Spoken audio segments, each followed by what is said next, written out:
Hi guys, it's Tamia Ja. Ababa ndili kutali ndili kupena pake ndili patali ndithu.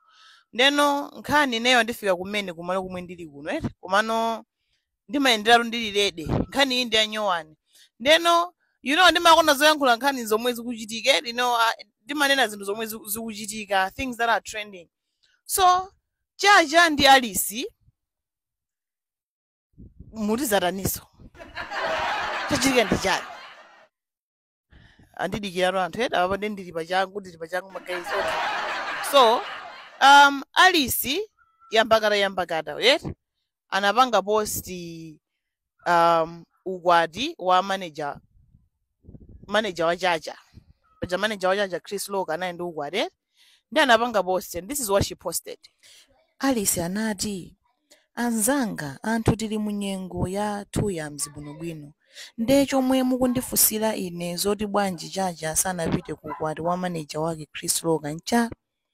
Anthu busy kumadabwa ati muja ayendera Chacha ku Malawi akalephere bwanji kupezeka pa ukwati wa Chris akuti.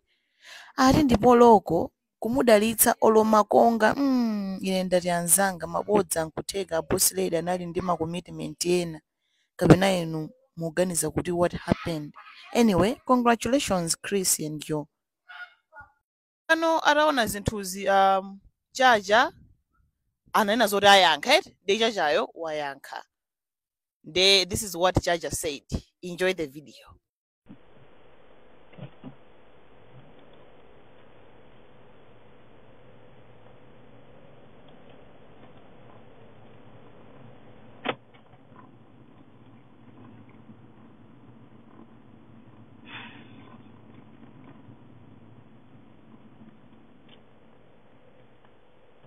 And my pocket got a little bit. Okay, well, you guys, Maziwa, one thing about me. Mazwari ni cinema gonda zama zokankana ndi anthu pa social media, cinema gonda kuyankha, anthu mandinena matani, I don't respond. Koma on this one, I will respond chifayona nakuti zokamba ndezachuluka. Okay? Chris Loka akupanga send off. At that time akupanga plan ineyo ndali ndapanga kale plan kuti ndopita ku Italy. And ku Italy mene mapitako inali birthday ya munanga. I told Chris, I communicated. Ine ku send off sindikhalapo chifayona nakuti ife tupita ku Italy. And inokhaso mukuziwa so nthawi imene ndali ku Italy ni nthawi imene Chris amapanga za send off wake. There was no way I could have missed my husband's birthday just because we didn't get ku send off. Now, nthawi chikwati Chris namuuza Chris anandiuza ndipite ku chikwati ine napanga dress langa lija, you already know, nasokesa dress langa kuti ndipite ku chikwati. Then my daughter comes and says kuti mami Nesa anafuna mupita naye ku Malawi, and Nesa anakusekera school lerolo, in fact Fridays today akusekera school lerolo. Then we have planned unana kuti next week Chris yosa akuziwa tubwera ku Malawi ndi mwana afuna akaone ku Malawi chanchani.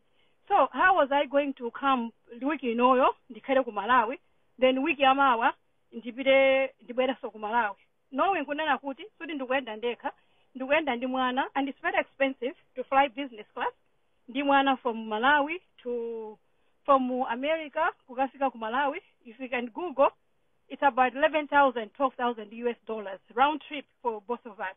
Then ndimaona ma cost kuti it's a bit too much. Ineyo far as Chris wedding contribution yanga drama ndampasa. So what else do you want somebody to do? I did whatever I had to do to support him. And izizi zomanena kuti aisana bide kuchikwati yezu kudabwisa chanchani, I couldn't help it. Koma sudi ineyo sina bide kuchikwati because of other reasons. My reasons ake ndamini koma ngati munthu wina akuziva zoti sizikumveka, it doesn't make sense to them, then it's okay. But for me, ndimaiona course yonena kuti wiki ndipite ku chikwati, then next week ndipite so ku Malawi. You all know I fly business class, and business class is not like an economy ticket. Yorukoza kungonyamuka lyo mawa nkupita kumwerako.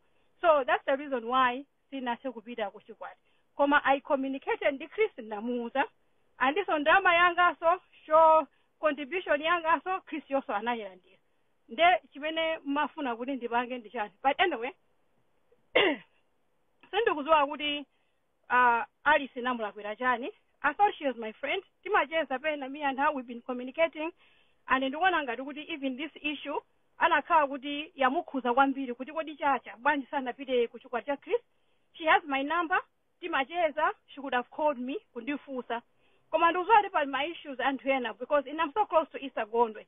Ne aliyese amene amayambana ndi Isagondwe amona ngati kuti ineyo ndimakhala like I'm part of it.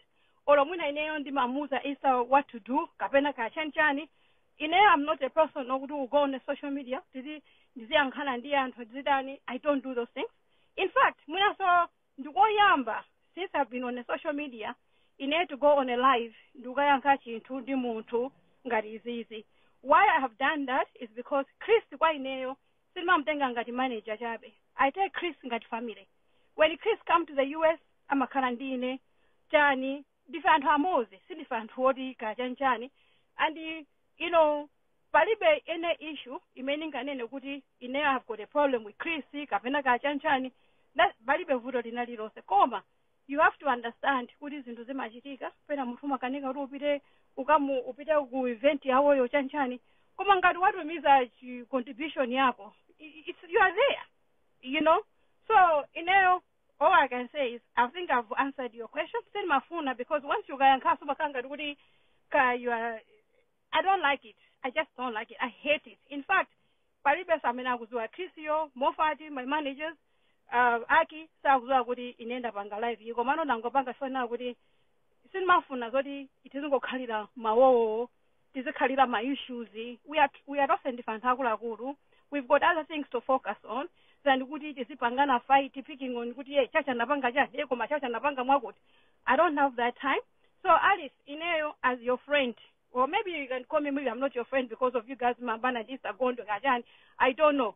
Come Ineo as your friend, Oman Dimbera phone, Nesan Maguimbera phone, Timajes are you and me. Nimonanga dictionary to Chorondora, Kundi Imbira, Kundifusa Uda. Komadu Chacha. Bani suna vite hujen, ku event ya Chrissy, kuva zase bunobino.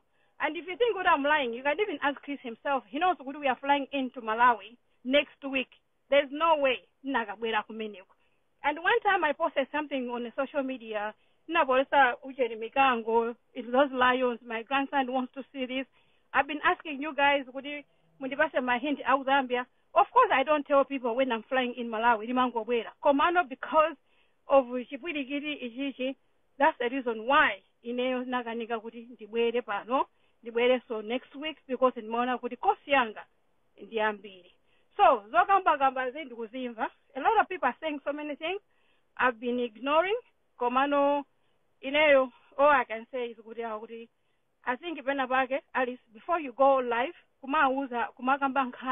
it's better to approach and to because Ababa, you are just creating honey, Bob and honey. So anyway, that's all I wanted to say. Ineo, you can say whatever you want to say about me. This is the last Jenny, live Mentabange. You are most welcome to talk anything you want to say about me. It's okay. It's fine. Komano Ineo, I'm just disappointed. Could you have my number and I have your number?